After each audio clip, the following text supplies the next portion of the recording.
Hello बच्चों, JEE mains 2025 24 जनवरी evening shift का paper है।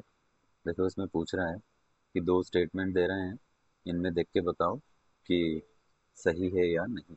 और दोनों सही है दोनों गलत, तो यहाँ पे ऑप्शन हमारे पास रहेंगे।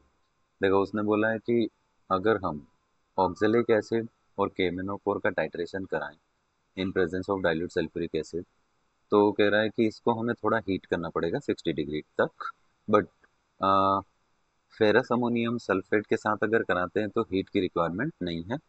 अच्छा, फिर कह रहा है कि एक स्टेटमेंट तो ये हो गया, दूसरा ये हुआ कि ऑक्जेलिक एसिड वर्सेस केमेनोफोर का टाइट्रेशन अगर हो जिसमें MnSO4 बनेगा, ठीक है, कितने टेम्परेचर पर? हाई टेम्परेचर पर।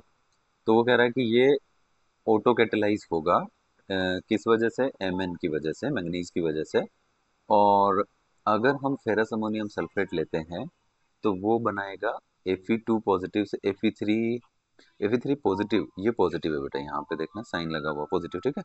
वो कह रहा है कि जब by oxygen air and error में be introduced in the experiment, ठीक है। देखो दोनों पॉइंट है। यहाँ अगर हम बोल रहे हैं कि हमने एसिड और कैमेनोफोर की रिएक्शन की तो उससे हमें क्या मिलेगा, तो देखो जो कैमेनोफोर होता है ना, उसमें मैग्नीज की ऑक्सीडेशन नंबर होती है +7, राइट। अगर हम लिख रहे हैं MnO4-, तो इसमें जो मैग्नीज की ऑक्सीडेशन नंबर है वो कितनी है? +7। और अगर हम रख इससे फिर रिएक्शन करा के प्रोडक्ट की तरफ जाएंगे तो +2 हो जाएगा।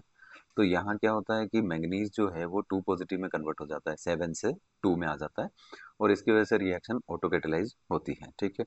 ऑक्जेलिक एसिड कैसा होता है? C2O4 2-, इसको हम लिख सकते हैं। और यहाँ से ये कन्वर्ट होगा किसमें? 2CO2 में, ठीक। तो अब पॉइंट ये है कि ये वाला स्टेटमेंट तो उसने सही बोला कि मैंगनीज 2+ की वजह से ऑटो कैटेलाइज हो जाएगी, ठीक है। तो पहला वाला स्टेटमेंट हमारा करेक्ट है, ऐसा होता है। अच्छा, फिर दूसरे पे आते हैं। तो दूसरे में इसने जो बोला है वो भी बिल्कुल सही बात है कि अगर आयरन Fe2 पॉजिटिव से Fe3 पॉजिटिव में कन्वर्ट हो रहा है, मतलब क्या होगा? ये एक तरह से एयर एयर की ऑक्सीजन के साथ रिएक्ट करेगा, खुद ऑक्सीडाइज होगा। तो इस वजह से जो हमारा प्रोडक्ट है वो उसमें एरर आएगा।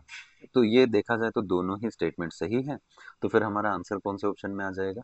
तो हम यहाँ ढूंढते हैं, ऑप्शन फर्स्ट में कह रहा है कि वन फॉल्स नहीं, कह रहा है कि बोथ आर ट्रू। हाँ ठीक है, तो दोनों स्टेटमेंट हमारे ट्रू है, तो हमारा आंसर हो जाएगा सेकेंड। Thank you.